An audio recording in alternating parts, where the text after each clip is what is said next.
Hey guys, what's going on? It's me, the one and only Strawberry Ice. Trying this for the first time. I got the YouTube channel going and I'm also recording my podcast, so it should be the exact same thing. So if you always you like listening to me and you can't take it on the road, if you're walking around or listening at work, you can listen on my podcast. Just go to Spotify or Apple iTunes. Look for Sports with Strawberry Ice. As always, I am brought to you by T Properties, quality homes for quality people. Check out their website, tpropertiesllc.com, for all your rental property needs and your rental needs. All right, let's get into this, guys.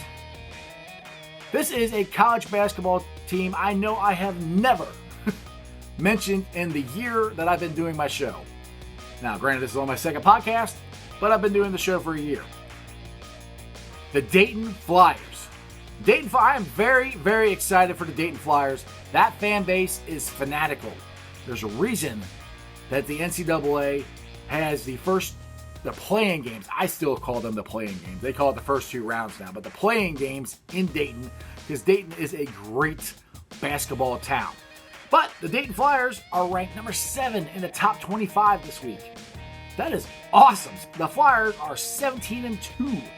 6-0 in the A-10, and they are starting to get some love from ESPN's Scott Van Pelt.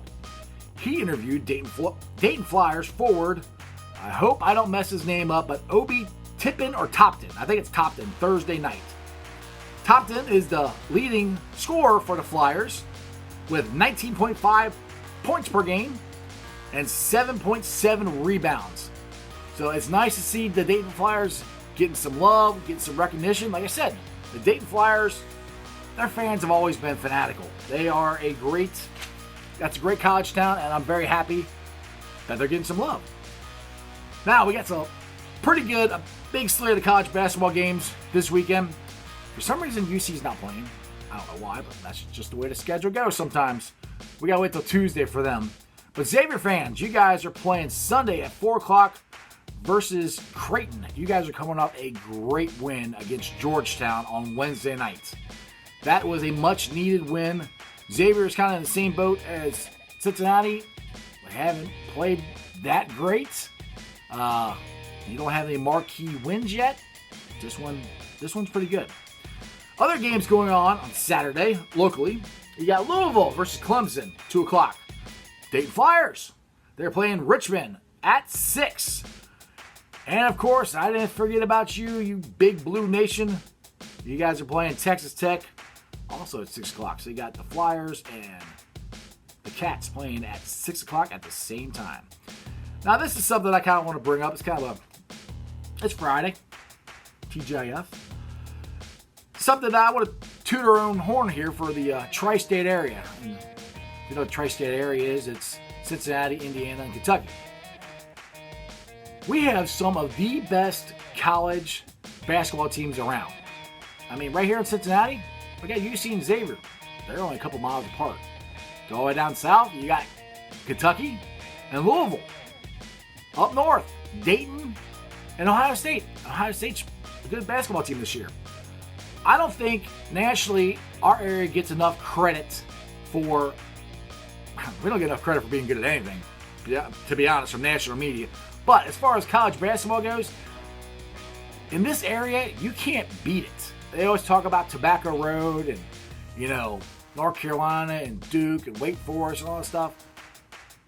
In our state, in our area, we have a ton of great college basketball. I wish people would give us more credit and say, you know what? The tri-state area, you guys got some great college basketball. Now, this brings me to another point about just the national media as far as the, just say, Ohio area goes. Because you got the Bengals who are going to draft Joe Burrow. They're going to draft Joe Burrow. And then you got the Browns and all their dysfunction. But every time you ever hear anybody talk about, in the national media that is, talking about the Bengals, or talking about the Browns, or talking about the Reds, or talking about the Indians, or talking about the Cavaliers, it's nobody wants to go there and play. It's a terrible place to play, and blah, blah, blah. It's dysfunction and all this stuff. I am hearing this a ton about the Bengals. Now, granted, the Bengals are not that well ran, I don't think. But it doesn't mean that Joe Burrow doesn't want to come here. It doesn't mean things can't change. It doesn't mean the Browns can't change. It doesn't. I mean, things do happen. I mean, Cleveland Cavaliers, they won the NBA championship a couple years ago. The Indians were in the World Series not that long ago. The Reds, now, this is 40-something years ago, had the greatest team ever in history, called the Big Red Machine. I just don't like it that we get such a bias toward us of how this area is perceived. Like the Columbus Blue Jackets right now. Everybody's like, oh, nobody wants to go play in Columbus. That's why Panarin left. That's why Bob left. And Columbus is a great area. It's a great place to raise your kids. It's a great place to grow up. I mean, Ohio's awesome. Right now, the Blue Jackets are awesome. They're on a 6-game winning streak. The only thing that's stopping the Blue Jackets right now, the All-Star break, which that starts. They're on it right now. The All-Star game is this weekend.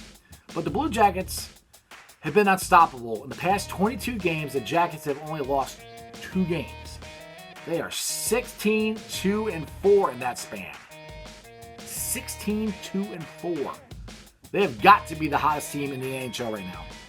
As of right now, they are in sole possession of the first wild card game. So what that means for, if you don't know what that means for non-hockey fans, if the playoffs end today, they'd be in. They are within points of getting to that third position, which would be great. Now remember, last year, we beat the Tampa Bay Lightning, and they were the best team in the NHL in the regular season. As long as you get in, you never know what's going to happen. Now, local hockey. The Cincinnati Cyclones are skating tonight. They are at Wheeling, the Wheeling Nailers. The puck drops at 7 o'clock. Now, you can't go watch them tonight, but if you have the Cyclones app, you can listen to the game. And like I said before on my show, you guys need to go out there and support the Cyclones. They are the most consistent winning professional team we have. And cheap tickets. Well, it used to be cheap beer. I went there down and now. It's like, they want $10 a beer. So that's not cheap anymore, but, you know. So that brings me to the favorite part of my week. And if you're new to the show, like if you're listening to it on the first time on a podcast, I had this thing that I call the Zeek of the week. And a Zeek of the week. A Zeek is somebody who does something silly or stupid or, you know, or just you look at them going, huh? How are you a Zeke? Why would you do that?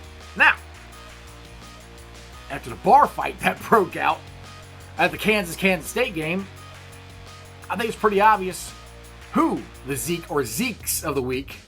We're having multiple ones here. Every guy who got suspended, don't worry, I'm going to list them. You guys are the Zeeks of the week. Both schools, Zeeks of the week.